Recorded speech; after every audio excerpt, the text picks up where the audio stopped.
Assalamualaikum warahmatullahi wabarakatuh. Untuk pertemuan kali ini saya akan membahas terkait dengan departementalisasi BOP untuk metode langsung ya.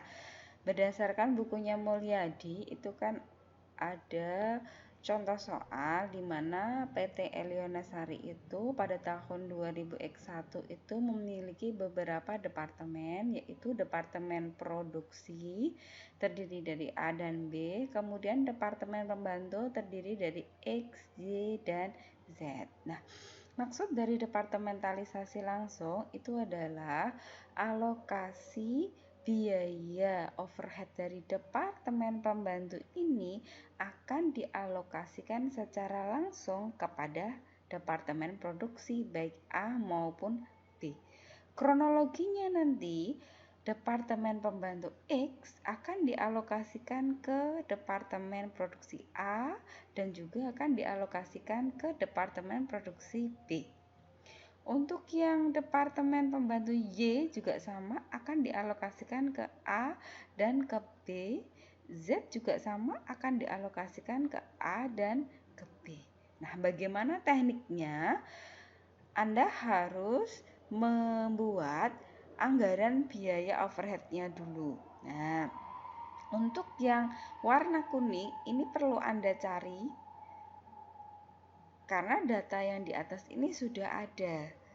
Tinggal Anda memasukkan datanya, kemudian yang perlu Anda cari adalah yang warnanya kuning, yaitu terkait dengan biaya overhead tidak langsung ya. Kalau yang overhead langsung itu sudah ada datanya. Kenapa BOP tidak langsung itu perlu kita hitung? Karena membutuhkan alokasi. Jadi alokasi dari departemen produksi dan departemen pembantu ini untuk yang BOP tidak langsung mengikuti proporsi. Nah, di sini ditentukan biaya depresiasi gedungnya 400 ini dalam ribuan. Biaya asuransi itu 500 dalam ribuan, artinya adalah 500.000 dan 400.000, sehingga total BOP tidak langsungnya 900.000. Nah, sebelum Anda mengisi yang warna kuning ini, Anda harus tahu dulu daftar distribusi di sebelah kanan ini. Bagaimana cara menentukan biaya depresiasi dan asuransi itu berdasarkan daftar distribusi luas lantai. Jadi katakanlah satu pabrik itu luas lantainya adalah 8.000 meter persegi. Dari 8.000 meter persegi ini maka dibagi-bagi. Untuk departemen A sendiri luasnya 2.000 meter. Departemen B luasnya 2.400 meter dan seterusnya. Jadi gambarannya satu pabrik itu terkotak-kotak dan setiap kotak itu dia masuk ke departemen A, B, X, Y, Z. Sehingga biaya depresiasinya itu dihitung berdasarkan luas lantainya. Semakin dia panjang luas lantainya, maka mahal nanti biayanya. Kita akan menghitung proporsi dulu luas lantai ini yang warna kuning. Nah, caranya adalah kita hitung dengan cara luas lantai A 2000 itu kita bagi dengan jumlah luas lantainya 8.000. Kemudian kita kalikan dengan prosentase. Kita kali dengan prosentase. Tidak perlu pakai prosentase ya. Nah, ini saya prosentasein aja. Nah, 25%.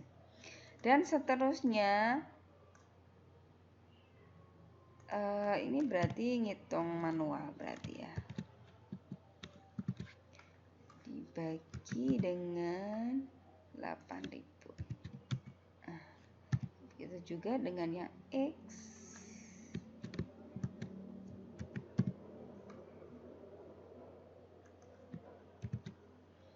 Bagi 8.000.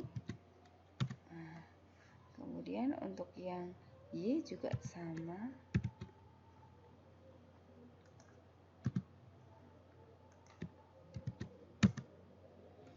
Oke, ini juga sama.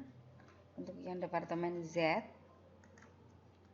kita bagi 8.000. Ya, kalau kita totalkan semua proporsi ini totalnya harus 100%. Oke, ini ya 100%. Ini membuktikan bahwa sudah rata pembagiannya. Nah, cara mengisi ya, berapa biaya depresiasi departemen gedung departemen A? Ini caranya mudah. Dengan cara kita kalikan aja.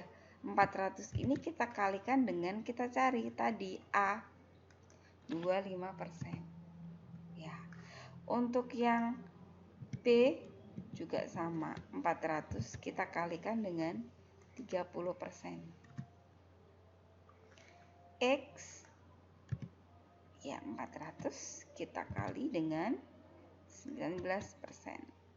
Oke. Sama 400 kita kalikan dengan ini Y ya. Y itu berarti 10%. Oke. Ini juga sama, 400 kita kalikan dengan yang terakhir 16%. Oke, ini untuk yang depresiasi. Untuk yang asuransi juga sama, berarti 500 ini kita kalikan dengan 25%. Ya. 500 juga kita kalikan dengan 30%-nya. X-nya 500 kita kalikan dengan 19%. Sekarang yang Y-nya sama 500 kita kali dengan 10%, dan yang terakhir 500-nya kita kali dengan 16%. Oke. Ya. Cara mengeceknya ya. Jadi kita cek bahwa departemen A sampai sampai Z itu totalnya harus 400. Begitu juga dengan Y, kita cek A sampai Z totalnya adalah 500. Oke. Ini sudah selesai tabelnya untuk anggaran BOP-nya. Kemudian untuk daftar distribusi juga sudah keisi. Kemudian kita akan mengisi taksiran jasa. Berapa proporsi departemen pembantu dialokasikan ke A? Ini misalnya sudah diasumsikan 75, maka berapa yang diasumsikan di B itu adalah sisanya 25%. Totalnya 100. Pembantu Y juga sama, berarti sisanya 55%. Untuk yang Z juga totalnya sama, 100. Nah, oke, sudah keisi.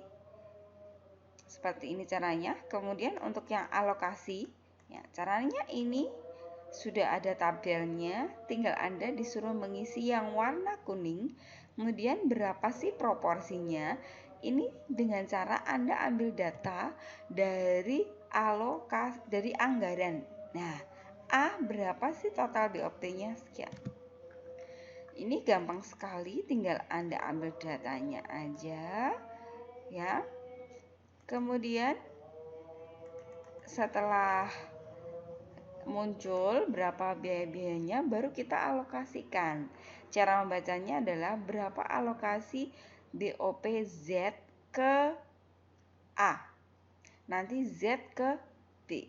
Sebelum kita alokasikan ke A maupun ke B, kita cari dulu, kita ke Z-nya dulu ya. Berapa sih BOP-nya Z?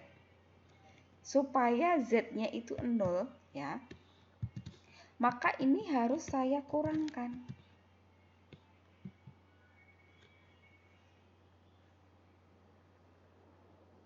Z-nya. Berapa sih dari Z ke A? Ya, caranya adalah 369 ini kita kalikan, kita cari proporsinya Z ke A. Kita cari Z ke A berapa? 60%. hasilnya 221. Sekarang berapa yang dialokasikan ke B? Itu sama, 369 kita kali Z ke P. Kita cari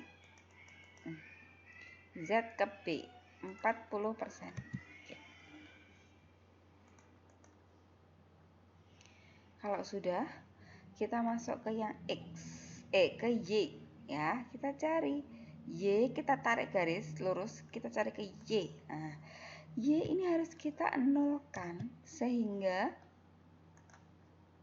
sama ini. Nah, ini berarti bukan dikurung ya.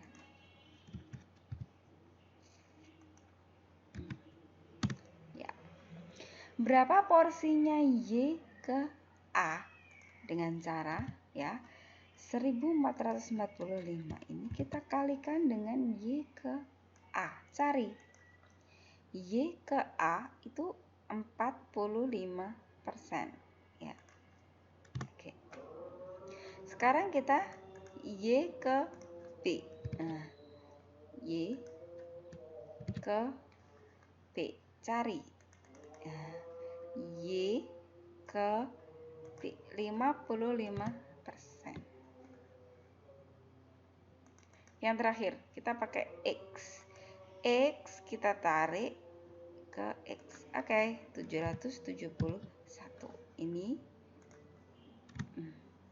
Berapa alokasinya X ke A? Ya 771 dikali dengan kita cari X ke A nya ya 75%. Sekarang kita ke X B. Nah, kita ke X, kita kali dengan berapa proporsinya X ke B? 25%. Oke. Ya. Setelah ini selesai, ya, baru kita jumlahkan di sini. Ya, kita jumlahkan, kita sum. Nih. Ya. 1450.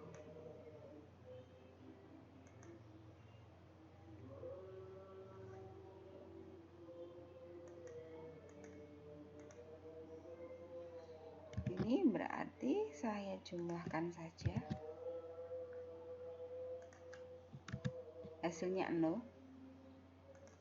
Yang di sini juga hasilnya 0. Z juga harus 0. Oke. Ya. Setelah itu baru kita jumlahkan ya. 2175 kita jumlahkan 1450. 2620 kita totalkan dengan 1135. Oke. Ini cara mengalokasikan. Kemudian bisa kita cek caranya gimana, dengan cara kita jumlahkan saja.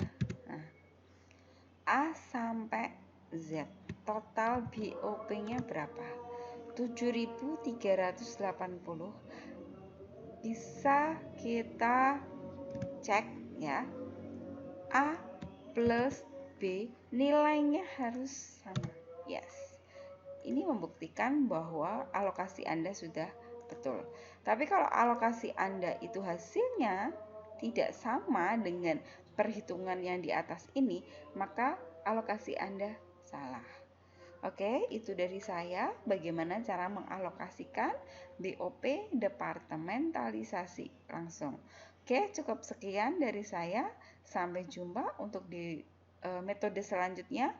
Wassalamualaikum warahmatullahi wabarakatuh.